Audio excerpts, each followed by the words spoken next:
السلام علیکم حاضرین ناظرین سامعین، میں ڈاکٹر شہزاد شمیم اور میرے ساتھ استاد محترم جناب پروفیسر سر منظور احمد صاحب تشریف فرما ہے، اور آج وہ آپ کے لیے خاص طور پہ علامہ اقبال کی ایک نظم نگاہ شوق لے کے آئے ہیں، جو کہ ضرب کلیم میں کا حصہ ہے۔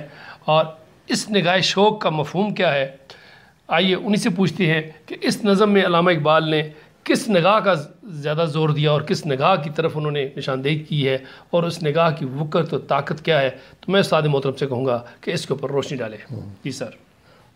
ڈاکٹر صاحب، یعنی علامہ اقبال کا میں کہنا کہ پورے عالم اسلام کے نوجوانوں کے لیے جو ہے نا، تو جس طرح ایک دفعہ انہوں نے وہ اپنے بیٹے سے بھی مخاطب کرتے ہوئے کہا تھا نا کہ دیار عشق میں اپنا مقام پیدا کر، نیا زمانہ نئے صبح و شام پیدا کر۔ جی جی۔ خدا خدا اگر دل فطرت شناس دے تجھ کو، سکوت لالا و گل سے کلام پیدا کر۔ صحیح۔ کیا میرے بیٹے، اگر تجھ میں یہ چیز تو کوالیفائی کر لے تو یہ کائنات جو ہے، اس کے جو ہے نا انوائرمنٹ بھی، یہ پھول یہ پودے بھی جو ہے نا تجھ سے باتیں کر سکتے ہیں۔ لیکن اصل بات ہے کہ کیا تو کوالیفائی کرتا ہے؟ اچھا۔ تو اقبال نے اسی بات کو جو ہے نا یہ ضرب کلیم میں نگاہ شوق کے حوالے سے یہ ہم پر جو ہے نا یہ بتایا، اور میں کہتا ہوں اور یہ دوسرے لفظوں میں کہ یعنی قرآن ہم سے کیا چاہتا ہے۔ جی، مجھے اگر اجازت دیں تو میں اس میں ذرا اضافہ کر دوں۔ علامہ اقبال میرے خیال میں اپنے بیٹے کو سمجھا رہے ہیں کہ نہ کہ کائنات کی چیزیں یہ پھول پرند تمہاری سے باتیں کریں گے، میرے خیال میں مطلب یہ ہے کہ وہ تمہیں توانائی دیں گے، تمہارے جو معاملات میں آسانیاں پیدا کریں گے۔ جس طرح اللہ کہتا ہے نا کہ توانائی قوتیں ہیں، خلا میں ہیں، ہر جگہ ہے، تو وہ جو چیزیں ہوتی ہیں نا، اللہ کا بندہ بن جاتا ہے، اللہ کے قرآن پہ جب عمل کرنے لگتا ہے تو وہ بندے کو مطلب اسسٹ کرتی ہیں، اس کی مدد فرماتی ہیں۔ جی سر۔ تو یہ تو ایک تو ہے نا بصارت، جی ہاں، دیکھنا۔ جی ہاں۔ تو علامہ کہتا ہے کہ ایک جو ہے نا ایک نگاہ جو ہے نا ایک اس میں اگر یہ شامل ہو جائے شوق کی، تو پھر تمہیں ڈبل جو ہے تو دوبالا کر دے گی۔ فرماتے ہیں کہ یہ کائنات چھپاتی نہیں ضمیر اپنا۔ جی جی جی، صحیح۔ وہ میرے نوجوانوں کہ یہ جو فطرت ہے، کائنات جو ہے، اس کا ضمیر جو ہے وہ تو کچھ بھی نہیں چھپاتی۔ صحیح۔ یہ کائنات چھپاتی نہیں ضمیر اپنا، جی۔ کہ ذرے ذرے میں ہے ذوق آشکارائی، کہ اس مادی دنیا کا ہر ذرہ جو ہے نا اس کے اندر قدرت نے، فطرت نے یہ چیز رکھی ہے کہ اگر تجھے کوئی دیکھنا چاہے تو تو اس کو آشکارا کر دے۔ صحیح صحیح۔ لیکن شرط یہ ہے کہ کوئی دیکھنے والی آنکھ تو ہو نا، تو کیا خوبصورتی پر نا، لیکن ہم کہتے ہیں کہ ایک عام جو مسلمان جو ہے نا اس کے اندر بھی یہ شوق پیدا ہونا چاہیے کہ وہ جناب یہ کائنات چھپاتی نہیں ضمیر اپنا، کہ ذرے ذرے میں ہے ذوق آشکارائی، کچھ اور ہی نظر آتا ہے کاروبار جہاں، صحیح۔ نگاہ شوق اگر ہو شریک بینائی۔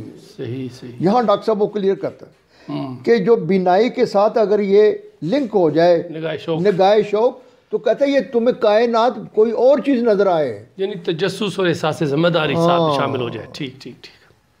کچھ اور ہی نظر آتا ہے کاروبار جہاں، جی جی۔ نگاہ شوق اگر ہو شریک بینائی۔ اور کہتا ہے پھر اسی نگاہ سے محکوم قوموں کے فرزند، کہتا ہے تمہیں پتہ ہونا چاہیے کہ جن قوموں نے آزادی حاصل کی ہے، جی جی، یہی نگاہ شوق ان کے نوجوانوں میں پیدا ہوئی ہے، انہوں نے آزادی حاصل کر لی ہے۔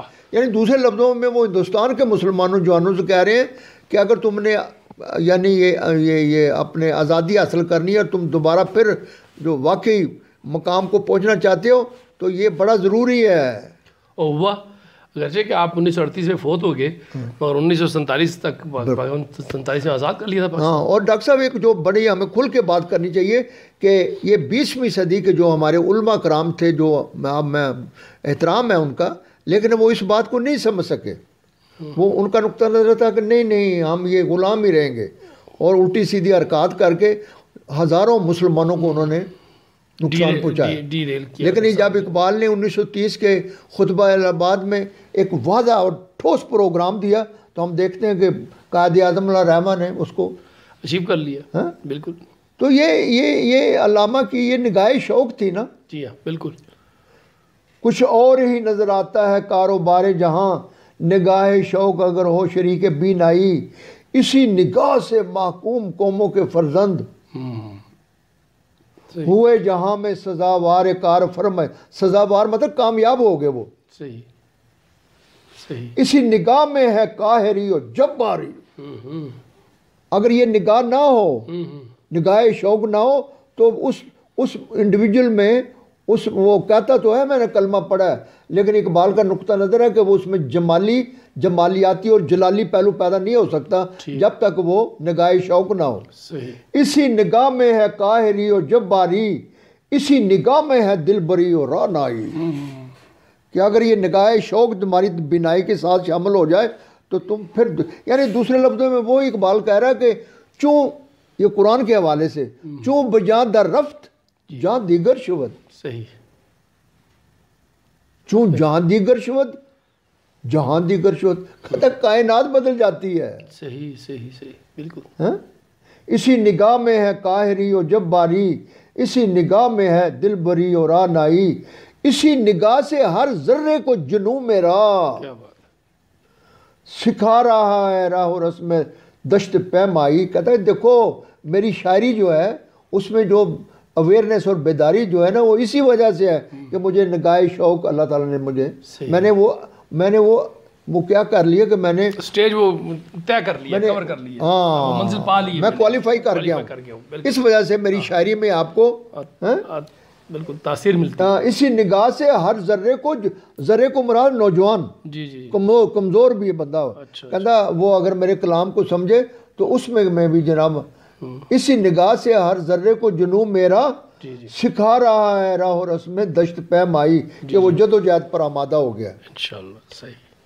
اور آخر میں بڑی وہ وارن کرتے ہیں، جی تنبیہ کرتے ہیں کہ اے مسلمان نگاہ شوق میسر نہیں اگر تجھ کو، تیرا وجود ہے قلب و نظر کی رسوائی. تو بھلے نمازاں پڑھے، تو بھلے تجتے پڑھے، لیکن کہتا ہے تم میں وہ خضوع پیدا نہیں کرے گا جب تک جناب نا وہ مرد مسلمان نہیں بن سکتا. جس طرح وہ اقبال کہتے ہیں نا کہ ہر لہجہ ہے مومن کی نئی شان نئی آن، گفتار میں کردار میں اللہ کی برہان، قہاری ہو غفاری ہو قدوسی ہو جبروت، یہ چار عناصر ہوں تو بنتا ہے مسلمان. یہ نگاہ شوق جو ہے نا جب شامل ہو جاتی ہے تو ڈاکٹر صاحب مایوسی نا امیدی کی بات نہیں ہے. میں دیکھ رہا ہوں کہ انشاءاللہ یہ چند سالوں کے اندر یہ ساری ہماری نوجوان جو یہ نسلیں انشاءاللہ اٹھے گی، اور آپ دیکھیں گے کہ جس طرح اقبال کہتا ہے نا کہ اسی نگاہ سے محکوم قوموں کے فرزند ہوئے جہاں میں بالکل سزاوار کار فرمائی. انہوں نے جناب حکومت اپنی، تو انشاءاللہ اس سے بڑی اویئرنیس آئے گی انشاءاللہ. جی بہت بہت شکریہ، تھینک یو ویری مچ. حاضرین ناظرین سامعین، یہ تھی آج کی ہماری نظم نگاہ شوق علامہ اقبال رحمۃ اللہ علیہ کی ضرب کلیم سے لی گئی تھی، اور یہ جوانوں کو جگانے کے لیے بیدار کرنے کے حوالے سے کہ اپنے کام میں اپنے اتنے مکمل ہو جائیں اور اتنی تندوئی اور دل جمی سے کریں کہ آپ اس ٹارگٹ کو اچیو کرنے والے بن جائیں. اس کو راستے میں نہیں چھوڑیں، پورے حصہ سے ذمہ داری کے ساتھ پوری تیاری کے ساتھ جس کام میں بھی کریں تندوئی کے ساتھ دل جمی کے ساتھ اسے حاصل کرنے کی کوشش کریں، اور انشاءاللہ کامیابی آپ کو ہمیشہ ہمیشہ آپ کے قدم چومے گی. اسی کے ساتھ اجازت دیجیے. پاکستان زندہ باد.